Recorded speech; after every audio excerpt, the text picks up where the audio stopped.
नमस्कार दोस्तों। अगर आपकी ACL सर्जरी हुई है, ACL इंजरी हुई है या आपका मेनिस्कस रिपेयर हुआ है और आप 0 डिग्री से लेकर फुल रेंज ऑफ मोशन तक कैसे अचीव करने वाले हैं, तो इस वीडियो के अंदर मैं आपको पूरा अपना एक्सपीरियंस शेयर करने वाला हूँ। दूसरी चीज़, जो भी चीज़ें मैं बताने वाला हूँ वो मैंने डॉक्टर के एडवाइस से ही करी है। कोई अपनी एडवाइस उसमें कुछ भी मेरा पर्सनल नहीं है, बस मेरा पर्सनल एक्सपीरियंस होने वाला है। तो चलिए शुरू करते हैं। पहले जो फर्स्ट 2 वीक्स में होता है कि आपको 30 डिग्री अचीव करना होता है। मतलब जो मेरा ये पर्सनल एक्सपीरियंस मैं बता रहा हूँ, जो मेरा एक्सपीरियंस रहा है, मेरे डॉक्टर ने मुझे बोला था कि आपको फर्स्ट 2 वीक्स में 30 डिग्री अचीव करना है। देन उसके बाद सेकेंड, थर्ड और फोर्थ वीक, मतलब कि फर्स्ट 2 वीक्स में 30 डिग्री, देन उसके अगले 2 हफ्ते में 60 डिग्री, देन उसके 2 अगले हफ्ते में 90 डिग्री, देन उसके अगले 2 हफ्ते में आपको full range of motion achieve करना है। अब फुल रेंज ऑफ मोशन क्या होता है? मान लीजिए ये मेरा लेग है। एक फुल रेंज ऑफ मोशन का मतलब है जितना आपका जो नॉर्मल लेग है, जितना वो मुड़ पा रहा है, बेंड हो पा रहा है, उतना ही आपका जो सर्जरी वाला लेग है वो भी मुड़ना चाहिए पर्टिकुलर टाइम के साथ साथ। और मैं एक चीज़ और यहाँ पे बता दूँ, मैंने कल ही लेग्स करी है, तो उसके से थोड़े मसल मेरे एकदम सॉर हो रखे हैं, सॉर हो रखे हैं। वेल और अगर जो भी ये वीडियो देख रहा हो, जो भी जिम जाता हो, उसको पता होता होगा कि लेग्स करने के बाद, मतलब हैवी वर्कआउट सबसे ज़्यादा लेग्स का जो होता है, वो करने के बाद कितना थोड़ा मुश्किल हो जाता चलना। Well, jokes apart, so back to the topic. 30 degree first 2 weeks में क्या होता है? मान लीजिए आपने ये बस 30 डिग्री ये हो गया। अब यहाँ पे मैं एक चीज़ बता दूँ, जब भी आप नी बेंड करने के लिए जाए ना, तो अपने जो यहाँ पे पैर में सॉक्स पहन ले। सॉक्स पहनने से क्या होगा कि जो आपका सरफेस है ना, वो एकदम ऐसे प्लेन हो जाएगा। तो सॉक्स से, और दूसरी चीज़ है, जो आपका जो भी बेड पे बेडशीट होगी, क्योंकि बेड रेस्ट रहेगा। अगर आपका मेनिस्कस रिपेयर होता है तो बेड रेस्ट ही होता है इस टाइम पे, तो हमें जो भी एक्सरसाइज करनी है बेड पे ही बैठे बैठे करनी होती है। उस टाइम पर ध्यान रहे कि सॉक्स पहन के एक्सरसाइज करें। उससे फ़ायदा ये होगा कि आपका ईजिली आप मूव कर पाओगे। अगर नहीं, मान लीजिए सॉक्स नहीं पहनते, मतलब एक कंफर्ट के लिए है, थोड़ा और इजीली पड़ जाएगा आपका नी बेंड करना। वेल, अब यहाँ पे एक इम्पॉर्टेंट चीज़ कि लोग क्या करते हैं कि खाली इस पैर वाले पैर में चोट लगी है तो खाली इसी पैर को वो एक्सरसाइज करते हैं। वो जो नॉर्मल लेग है उनसे नहीं करते, बट उनको नॉर्मल लेग की भी एक्सरसाइज करनी चाहिए, क्योंकि जो आपका बॉडी का वेट है, ये हम जो लेग्स हैं ना, ये दोनों, ये हमारी बॉडी की पिलर्स हैं। ठीक है, सारा वेट इसी पे जाएगा। अब टेम्परेरी कुछ टाइम के लिए जो आपका सही लेग है, इस वाले लेग का भी वेट इसी वाले लेग पे जा रहा है, नॉर्मल लेग पे जा रहा है, तो क्या होगा, सारा वेट इस पे जाएगा। तो इसको भी ट्रेन करना उतना ही ज़रूरी है जितना आप अपनी इंजर्ड लेग को करेंगे। ठीक है, हम बात करते हैं कि 30 डिग्री, तो आपने 30 डिग्री ऐसे अचीव कर लिया, जिसमें आपको बहुत ही माइनर सा पेन फील हुआ था मुझे। 30 डिग्री अचीव करने के बाद फिर अगला जो आता है, आपको करना है नेक्स्ट 2 वीक्स में उसके 60 डिग्री। मतलब कि first second week 30, third fourth week 60, then fifth sixth week आपका 90, देन उसके नेक्स्ट 2 वीक्स में, मतलब 7th to 8th वीक में आपको full range of motion achieve करना है। तो 30 डिग्री तो आपका ये हो गया। अब मैं ये जो एक्सरसाइज कर रहा था, दिन में कितनी बार कर रहा था? 3 बार। जैसे कि मॉर्निंग में हो गया, मॉर्निंग के बाद आफ्टरनून में, आफ्टरनून के बाद नाइट में, 3 टाइम एक्सरसाइज कर रहा था। हवा बहुत ज़्यादा तेज़ चल रही है आज, पता नहीं क्यों। तो ये करने के बाद अब उसके बाद जो अगला एम आता है इसके अंदर, वो जो टारगेट आता है, वो हमें करियर करना होता है 60 डिग्री। तो 60 डिग्री के लिए भी आप ये, और नी बेंडिंग ज़रूरी नहीं है कि आप बैठ के ही करें, नी बेंडिंग आप लेट के भी कर सकते हैं, क्योंकि डॉक्टर ने मुझे बताया था आप बैठ के करो, लेट के कोई फ़र्क नहीं पड़ता। बस मेक श्योर कि आपका नी अच्छे से बेंड होना चाहिए और आप अपने मसल्स को अच्छे से ट्रेन करो ड्यूरिंग योर फिजियो टाइम। ठीक है, तो बस कुछ कुछ चीज़ों का ध्यान रखना है। ये जो आपके हाथ है, ये ऐसे करके, अगर बैठ के एक्सरसाइज कर रहे हैं, लेट के तो फिर लेट के, बैक स्ट्रेट, और ये तो 30 डिग्री हम पहुंच गए। फिर उसके बाद 60 डिग्री ये आ जाएगा आपका।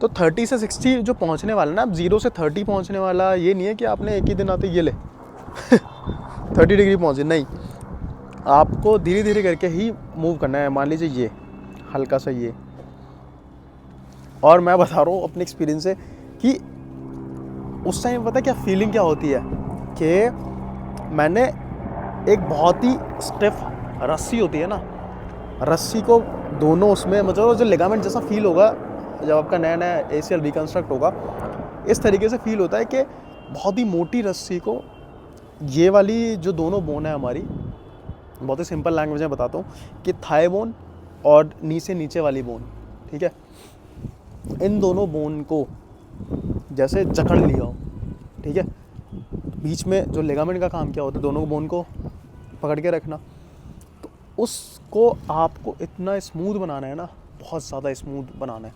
और वो स्मूथ कैसे बनता है, जब भी हम ऐसे करते हो हमें ऐसा लगता है कि यार हमारे नी के बीच में कुछ सब फंसा हुआ है, बट वो नया लिगामेंट होता है, क्योंकि उसके अंदर ब्लड सप्लाई नहीं होता तो उसको न्यूट्रिएंट वगैरह नहीं मिलते हैं। सब न्यूट्रिएंट वगैरह कैसे मिलेंगे, जब आप अपनी डाइट से अच्छा खाना खाएंगे, अच्छी डाइट लेंगे और प्रॉपर उसको वो करेंगे, ट्रेन करेंगे, तब आप ट्रेन करेंगे तो ऐसे ऐसे वो स्मूथ होता चला जाएगा और उसके अंदर न्यूट्रिएंट भी सप्लाई होते चले जाएंगे। और जो ये प्रोसेस होता है मतलब स्टार्टिंग के 3 मंथ में, तब आपका ACL रिकन्स्ट्रक्ट होता है, तो उस टाइम पे थोड़ा टफ फेज रहता है, मतलब कि उस टाइम बहुत ज़्यादा ध्यान दे देना पड़ता है आपको अपने ACL का, कि ऐसे कोई मूवमेंट्स नहीं करने जिससे आपके ACL पे फ़र्क पड़े, तो बहुत ही संभल के रहना होता है। तो आपने 60 डिग्री अचीव कर लिया यहाँ तक, ठीक है। अब 60 डिग्री के बाद अगला एम आता है हमारा 90 डिग्री। 90 डिग्री ये पहुँच गए।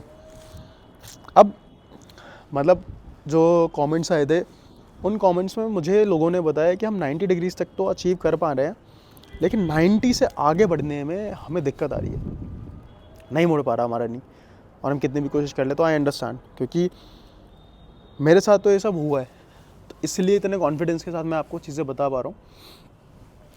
तो 90 डिग्री जब आप कर लेंगे ना, 90 डिग्री के बाद बहुत ही मुश्किल हो जाता है, बहुत मतलब वो बहुत पेनफुल भी होता है। बट एक चीज़ का ध्यान रहे कि फोर्सफुली कोई भी चीज़ नहीं करनी, चाहे एक्सरसाइज हो कुछ भी हो, आपको एक प्रोसेस के साथ करनी है। मान लीजिए 90 डिग्री आपका ये हो गया, ठीक है, ये आपने 90 डिग्री अचीव कर लिया। अब 90 डिग्री के बाद आपको जो धीरे धीरे करके फुल रेंज ऑफ मोशन कैसे मिलेगा, तो उसमें मुझे डॉक्टर ने 2 चीज़ें बताई थी।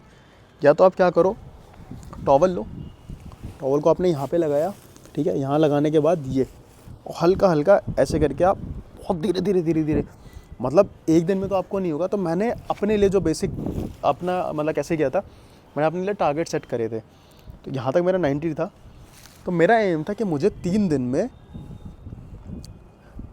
110 डिग्री तक पहुँचना है। वो कैसे हुआ था, 90, तो मैं बहुत धीरे धीरे करके ये फिर वापस से 0, फिर ये, तो पेनफुल तो था ही ये, बट धीरे धीरे धीरे करके हो गया। अब मीनवाइल आप यहाँ पे एक चीज़ और कर सकते हैं कि आप दोनों लेग्स हाथ का सपोर्ट लेके हल्का सा वो करेंगे पुश, बहुत ही हल्का सा।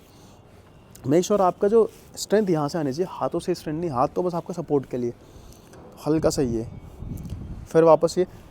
फोर्सफुली कुछ मत करना, मैं फिर से रिपीट कर रहा हूँ, देखिए मुझे डॉक्टर ने ये चीज़ बोला था, फोर्सफुली नहीं करना आपको, बहुत ही आराम से स्मूथली ये सारी चीज़ें फॉलो करनी है। तो 90 डिग्री के बाद फिर ये धीरे धीरे करते करते आपका यहाँ तक पहुँच जाएगा। हो सकता है इसमें आपको 2 हफ्ते लग जाएं, बट वही इसके लिए मैं बेस्ट चीज़ बताऊँगा, एक नोटबुक रख लेना अपने पास, उसमें टारगेट सेट कर देना, ठीक है, कि 90 डिग्री तक तो आप पहुँच जाओगे।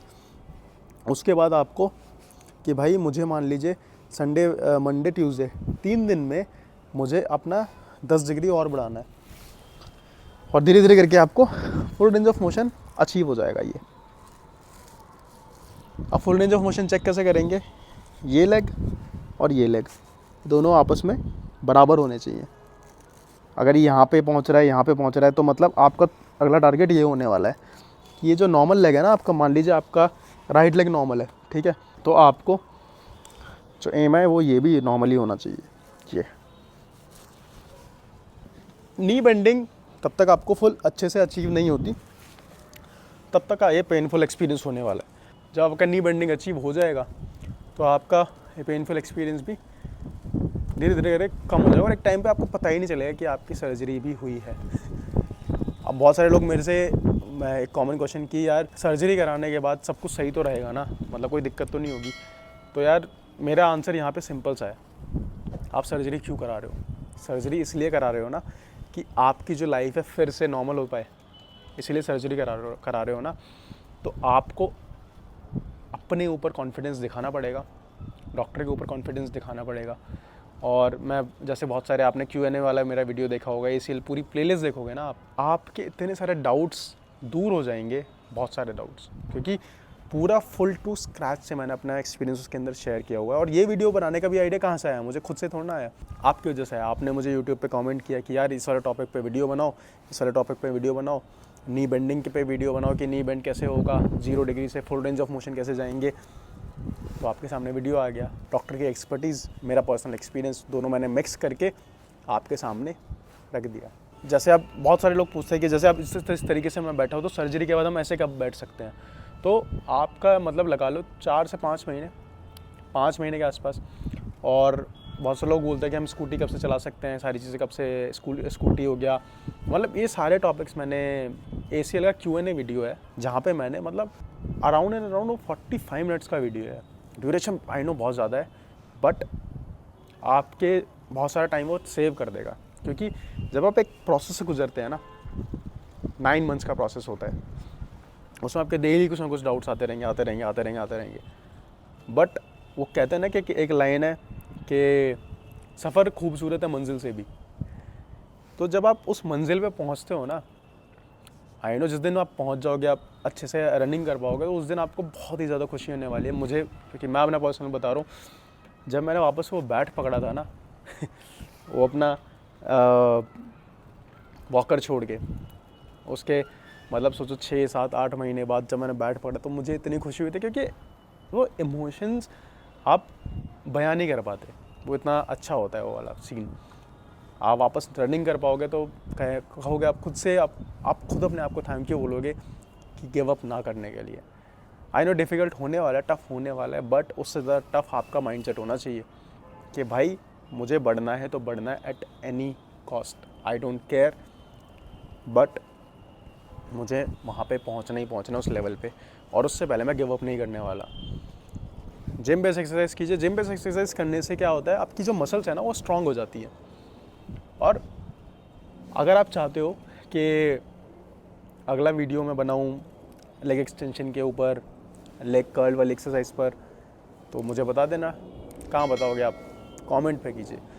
आपके जो भी क्वेश्चन क्वेरीज है ना, कमेंट में डालिए। कमेंट में होता क्या है ना कि मैं ही नहीं, और भी लोग अपना एक्सपीरियंस शेयर करते हैं। अब वो लोग एक्सपीरियंस शेयर करते हैं तो उससे बहुत लोगों को हेल्प भी मिल पाती है, क्योंकि सबका अपना पर्सनल एक्सपीरियंस होता है। तो एक कम्युनिटी ऐसे ही बन जाती है हमारी। तो ये था आज की वीडियो में, इतना ही। आई होप आपको वीडियो पसंद आया होगा। मिलते हैं आपसे नेक्स्ट इन्फॉर्मेटिव वीडियो में। मेक श्योर कमेंट करके ज़रूर बताएं आपको किस टॉपिक पर वीडियो देखना है। बहुत बहुत धन्यवाद।